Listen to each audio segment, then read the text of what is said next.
കരുത്തനായ സ്ഥാനാർത്ഥി തന്നെ ദേശീയ ജനാധിപത്യ സഖ്യത്തിന് വേണ്ടിയിട്ട് മത്സരിക്കാൻ കൊല്ലത്തിൻ്റെ മണ്ണിൽ ഇറങ്ങും എന്നുള്ളതിൽ ഒരു സംശയവും വേണ്ട. ഇവരെ സംബന്ധിച്ച് അവർക്ക് കുറച്ച് സുഖമാണ്. കാരണം അവർക്ക് കുറച്ച് സീറ്റുകൾ മാത്രം നോക്കിയാൽ മതി. ഇപ്പോൾ RSPയെ സംബന്ധിച്ച് ആകെ മത്സരിക്കുന്നത് ഇന്ത്യയിലെ ഒരു സീറ്റിലാണ്.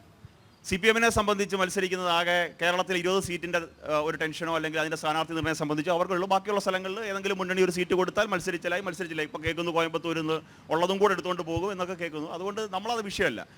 NDA ആകെ പ്രഖ്യാപിച്ചിട്ടുള്ളത് 195 സ്ഥാനാർത്ഥികളെയാണ്. രണ്ടാം ഘട്ട സ്ഥാനാർത്ഥി പട്ടികയ്ക്ക് വേണ്ടിയിട്ട് കഴിഞ്ഞ ദിവസം പാർട്ടിയുടെ പാർലമെൻ്ററി പാർട്ടി യോഗം ചേർന്നു. വലിയ താമസമില്ലാതെ തന്നെ രണ്ടാം ഘട്ട സ്ഥാനാർത്ഥി പട്ടിക വരും.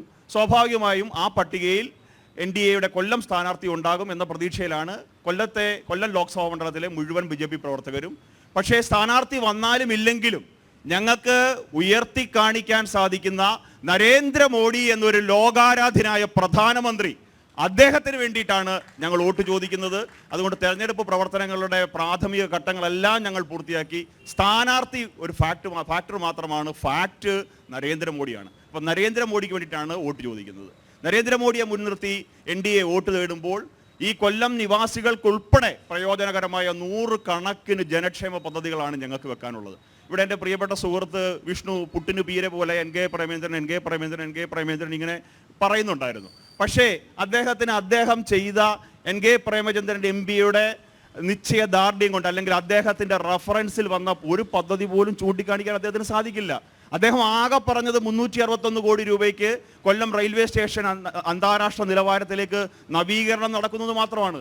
ഇത് സംബന്ധിച്ച് കൊല്ലം റെയിൽവേ സ്റ്റേഷനിൽ അന്താരാഷ്ട്ര രംഗത്തേക്ക് ഉയർത്തുന്ന നവീകരണം വേണം എന്ന് പറഞ്ഞ് എന്തെങ്കിലും എഴുത്തുകുത്ത് പ്രേമചന്ദ്രൻ നടത്തിയിട്ടുണ്ടോ? ഇല്ല. ഇതൊക്കെ ഈ രാജ്യത്ത് നരേന്ദ്രമോദി ഗവൺമെൻറ് നടത്തുന്ന ഇൻഫ്രാസ്ട്രക്ചർ ഡെവലപ്മെൻറ്റിൻ്റെ ഭാഗമാണ്. മെമു ഷെഡ് അവകാശപ്പെടാൻ സാധിക്കുമോ? റെയിൽവേ സ്റ്റേഷൻ അങ്ങ് പറഞ്ഞുകൊണ്ടാണ് ഞാൻ ചോദിക്കുന്നത്. കൊല്ലത്ത് മെമു ഷെഡ് അനുവദിക്കണം എന്ന് പറഞ്ഞ് NK പ്രേമചന്ദ്രൻ്റെ MP ഇത് പ്രഖ്യാപിക്കുന്നതിന് മുമ്പ് ഈ പ്രധാനമന്ത്രിക്ക് അയച്ച എന്തെങ്കിലും ഒരു കത്ത് അല്ലെങ്കിൽ റെയിൽവേ മന്ത്രിക്ക് കൊടുത്ത ഏതെങ്കിലും ഒരു ലെറ്ററിൻ്റെ കോപ്പി അങ്ങേക്ക് കാണിക്കാൻ സാധിക്കുമോ? ഇല്ല. എന്ന് വെച്ചാൽ ഈ രാജ്യത്ത് അടിസ്ഥാന സൗകര്യ വികസനത്തിൽ സമാനതകളില്ലാത്ത വികസനമാണ് നടക്കുന്നത്. നോക്കൂ, എത്രയോ 40 വർഷങ്ങൾക്ക് മുമ്പ് സ്ഥലമെടുത്തിട്ട കൊല്ലം ബൈപ്പാസ് പൂർത്തീകരിക്കാൻ 2014 നരേന്ദ്രമോദി വേണ്ടി വന്ന സാഹചര്യമാണ് ഈ നാട്ടിലുള്ളത്. അന്നേരമാണ് ഒരു പറയാൻ. പിന്നെ ഹൈവേയുടെ കാര്യം അദ്ദേഹം പറഞ്ഞു, ഗ്രീൻഫീൽഡ് ഹൈവേ. ഭാരത്മാല പ്രോജക്റ്റ് ഈ രാജ്യത്ത് മുഴുവൻ ഇംപ്ലിമെൻ്റ് ചെയ്തതാണ്. ഞങ്ങൾ ഭരിക്കുന്നതും ഭരിക്കാത്തതുമായ എല്ലാ സംസ്ഥാനങ്ങളിലും പുതിയ നാഷണൽ ഹൈവേകൾ നിർമ്മിക്കണം. രാജ്യത്തിൻ്റെ അടിസ്ഥാന സൗകര്യ വികസനം മെച്ചപ്പെട്ടെങ്കിൽ മാത്രമേ, രാജ്യത്തെ കണക്ടിവിറ്റി മെച്ചപ്പെട്ടെങ്കിൽ മാത്രമേ ഈ രാജ്യം വികസിത രാജ്യമാകൂ എന്നുള്ള പ്രധാനമന്ത്രിയുടെ കാഴ്ചപ്പാടാണ്.